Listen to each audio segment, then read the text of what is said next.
नमस्कार दोस्तों, दोबारा ये लर्न लॉजिस्टिक्स वीडियो के माध्यम आप लोगों से मिलने में बहुत खुशी हो रही है। आपका कमेंट्स और सजेशंस को ऊपर दिया हुआ ईमेल आईडी logisticsari2020@gmail.com में भेज सकते हैं। और ज़्यादा जानकारी के लिए लॉजिस्टिक्स के ऊपर या ऊपर दिया हुआ वेबसाइट है www.arilogisticsacademy.com, इसमें आप देख सकते हैं। और जो पिछले वीडियो का ये कंटिन्यूशन है उसी सब्जेक्ट के ऊपर, budget and profit and loss account, इसका ऊपर हम देखते हैं। पहले हमें समझने के लिए जो भी काम चालू करने से पहले हमें मालूम होना चाहिए भैया ये कब तक हमारा ब्रेक इवन होगा और प्रॉफिट कब मिलेगा। हमारा जो भी हम काम करते हैं उसको अंदर करके हर कंपनी को मालूम होना चाहिए। इसलिए ये प्रॉफिट और लॉस अकाउंट मॉडल बनाते हैं और उसी से हम समझ सकते हैं। उसके लिए हमें बनाना है फिक्स्ड कॉस्ट क्या होता है और वेरिएबल कॉस्ट क्या होता है, ये समझ के हमें बनाना है। तो इसलिए हम कुछ कॉस्ट वर्किंग शीट्स का इंडिविजुअल हेडिंग के ऊपर, अलग अलग हेडिंग के ऊपर हम नीचे सिर्फ लिस्ट दे रहे हैं।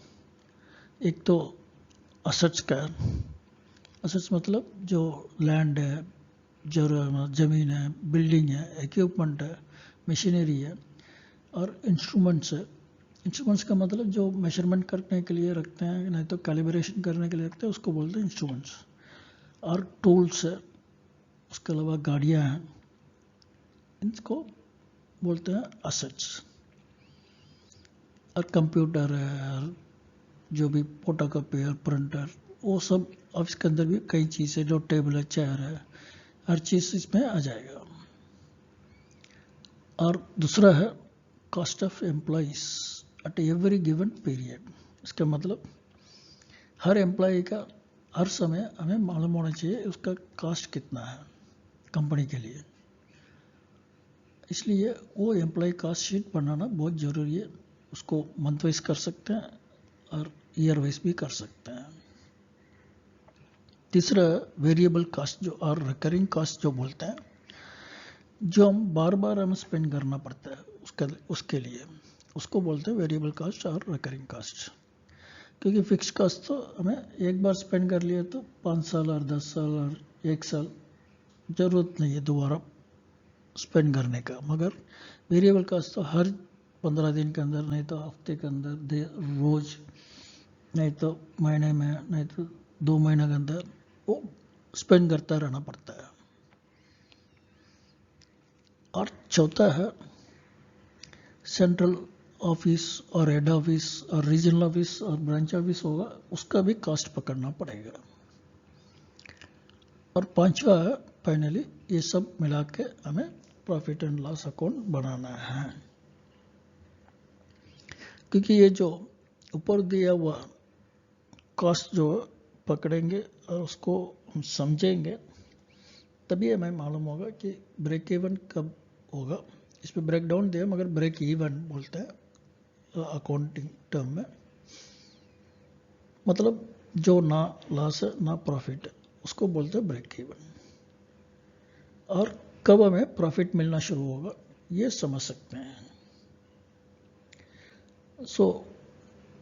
हर कंपनी के लिए ये ज़रूरी है, क्योंकि जो प्रोसेस चालू कर रहे हैं, नहीं तो प्रोजेक्ट चालू कर रहे हैं, उसको ऊपर हमें ये मालूम होना चाहिए, तभी तो हम चालू कर सकते हैं कि नहीं है डिसीजन कंपनी ले सकता है।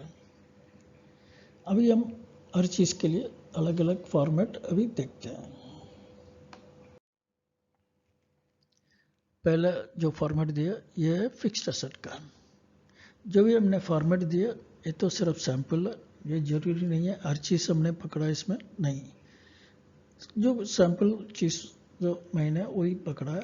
इसके अलावा भी कई चीज़ें हो सकती है जो आपको लेने का और कॉलम भी इसके अलावा और भी कुछ कॉलम्स ले सकते हैं। और दूसरा है एम्प्लॉयमेंट कॉस्ट, क्योंकि ये तो हर एक एम्प्लॉय का चपरासी से लेके ऊपर मैनेजिंग डायरेक्टर तक हमें बनाना है, क्योंकि हर एक रैंक का मतलब जो वर्कर है तो वर्कर कितना वर्कर है और हर एक वर्कर को कितना एवरेज सैलरी देना पड़ता है। सैलरी मतलब इसको सारे चीज़ बोनस से लेके ESI PF और जो भी कंपनी आपके लिए जमा करता है वो सब मिला के उसको कास्ट कंपनी जो बोलते हैं वो सब इसमें इसके अंदर पकड़ना है। हर महीने के लिए हर साल के लिए पकड़ना है।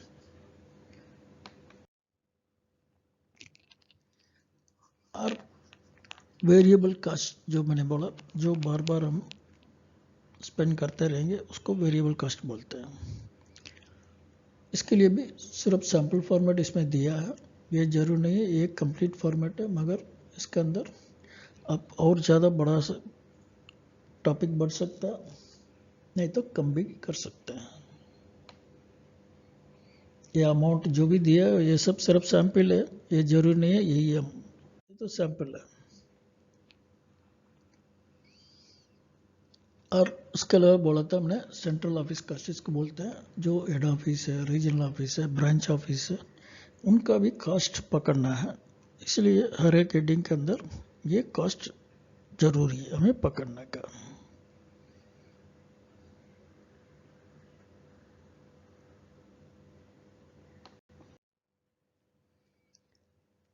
और फाइनली हमें बनाना है प्रॉफिट एंड लॉस अकाउंट। जो भी हमने ऊपर देखा था वो सब इसके अंदर आ जाएगा। कितना हमें जो भी प्रोसेस कर रहे हैं और जो भी हम माल बनाएंगे और ट्रांसपोर्टेशन करेंगे जो भी है उसके लिए जो इनकम आएगा, जो फ्राइट मिलेगा, नहीं तो जो प्रोडक्ट है तो उसको मैन्युफैक्चरिंग कर रहे थे उसको बेच के जितना पैसा में आएगा वो सब पकड़ना है, इनकम पकड़ना है। और जो ऊपर दिया हुआ एक्सपेंसेस और है इसमें लाना है। सो ये भी सिर्फ सैम्पल फॉर्मेट है, इसमें भी आप और ज़्यादा कॉलम बना सकते हैं, ज़्यादा और हेडिंग्स हो सकता है, नहीं तो कम भी हो सकता है।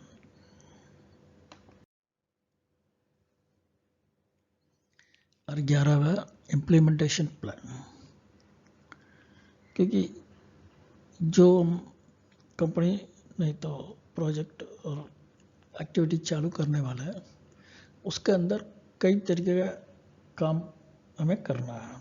सो वो सारा काम इसमें लिस्ट कर देना चाहिए, क्या क्या काम चालू करने के लिए हमें क्या क्या काम करना है और कब चालू करना है, कब तक हमें ख़त्म करना है, और बीच में क्या क्या प्रोग्रेस कब कब क्या है उसको स्टडी करना है, कौन जमादार रहेगा उसको देखना है, और क्या क्या काम पहले प्रायोरिटी है वो हमें कर देना चाहिए। और हर दिन के लिए नहीं तो हर हफ्ते के लिए, नहीं तो हर 15 दिन और हर महीना कैसे भी अपना ज़रूरत के उस ऊपर ये फॉर्मेट बना सकते हैं। इसी के अंदर ये दूसरा पेज है जो और भी कई चीज़ें हमने दी है। और 12वां रिक्रूटमेंट प्लान जो बोलते हैं, क्योंकि जो आदमियों को हमें लेना है उसके लिए एक प्लान बनाते हैं जो पहले दिया ऑर्गेनाइज चार्ट, उस हिसाब से हमें प्लान बनाना पड़ेगा। सो कब एक आदमी को ज्वाइन करना है, कौन सा आदमी हम लेंगे, उसको क्या पढ़ाई होगा, उसका क्या ये होगा, जो हमने एक्सपीरियंस होगा, और वो सब हमें लिख के उसको कब ज्वाइन करना है, और जो हमारा टाइम स्टडी हमने बनाया उसी हिसाब से उसके मुताबिक क्या क्या आदमी ज़रूरत है कि कैसे कैसे आदमी वो बनाना चाहिए।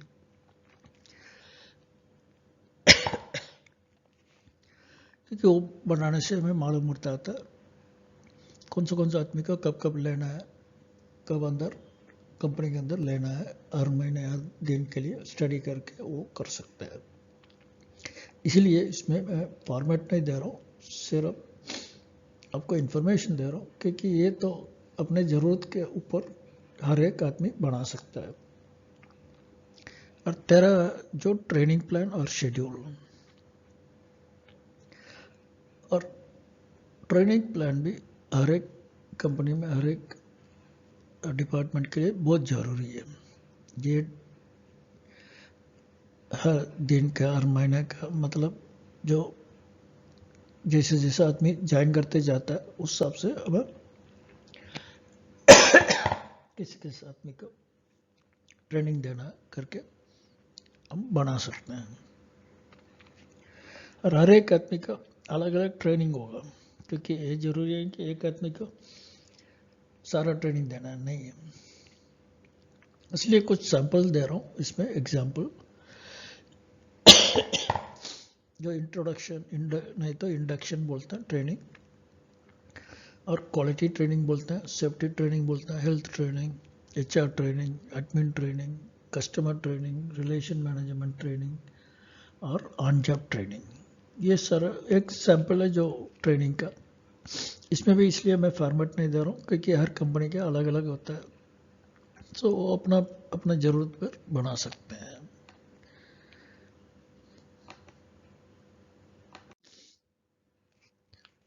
अंत में ये बताना चाहता हूँ, जो भी हम काम चालू करने से पहले ये चीज़ को हमें अपने अंडरस्टैंड करना है, क्योंकि ये तो मिनिमम बेसिक रिक्वायरमेंट है एक कंपनी स्टार्ट करने से पहले। नहीं तो प्रोजेक्ट और अपना प्लान बहुत ज़रूरी है, क्योंकि पहले तो हमें अंडरस्टैंड समझना चाहिए क्या करने वाला है और किस तरीके से कंपनी हमें करना है और प्रोसेस करना है। नहीं तो दूसरा कंपनी के साथ हमारा कॉन्ट्रैक्ट किस करके कर रहे हैं तो उसको कैसे करना है ये समझना बहुत ज़रूरी है। उस हिसाब से प्लान बना के अपना रिक्वायरमेंट क्या है, एक्टिविटी क्या है, ये बना सकते हैं। जो भी मैंने ऊपर दिया हुआ है, आपने जो देखा है, ये सिर्फ सैंपल्स है, ये जरूर नहीं है इतना ही है। इसके ऊपर और ज़्यादा और आप बढ़ा सकते हैं टॉपिक को, नहीं तो फॉर्मेट को, और कम भी कर सकते हैं अपनी ज़रूरत पर। धन्यवाद दोस्तों। ये आपका कमेंट्स और सजेशंस को ऊपर दिए हुआ ईमेल ID logisticsari2020@gmail.com में भेज सकते हैं। इस वीडियो से आपको कुछ तो बेनिफिट मिला होगा, हम और आगे आने वाले वीडियो के माध्यम आपसे दोबारा मुलाकात होगा। इस चैनल को सब्सक्राइब करेंगे तो आपके लिए जब भी हम वीडियो डालेंगे आपको नोटिफिकेशन आता रहेगा। धन्यवाद दोस्तों।